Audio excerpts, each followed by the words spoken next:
PSL এর final মঞ্চে আগুনঝরা bowling Nahid রানার। প্রথম বলে গ্লেন ম্যাক্সওয়েল আউট, তরুণ স্ট্রাইকারের দুর্দান্ত জবাব। 136 গতিতে হুসাইন শাহকে বোল্ড। পরের বলে পারফেক্ট ইয়র্কার। হায়দ্রাবাদের বিপক্ষে একের পর এক আতঙ্কর বোলিং চমকে দেন সবাইকে। ফাইনাল ম্যাচে এদিন শুরুতে টস জিতে আগে বোলিং করার সিদ্ধান্ত নেন জালবের। তবে শুরুতে ব্যাটিং করতে নেমে শুরু থেকেই ম্যাচের একেবারে প্রথম বলেই চমক। বিশ্বের ক্রিকেটের তারকা ব্যাটার গ্লেন ম্যাক্সওয়েলকে গোল্ডেন ডাক উপহার দেন নাহিদ রানা।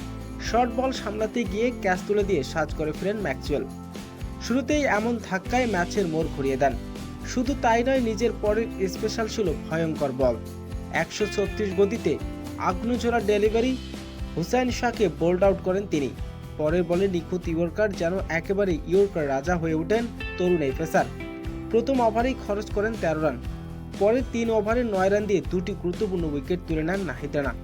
ফাইনালের মঞ্চে ফাইনালের মতো এমন বড় মঞ্চে মেডেন ওভার করে ইতিহাস গড়েছেন নাহিদ রানা। পিএসএল এর ফাইনাল ম্যাচে তৃতীয় বোলার হিসাবে এমন কৃতিত্ব আর বিদেশির মধ্যে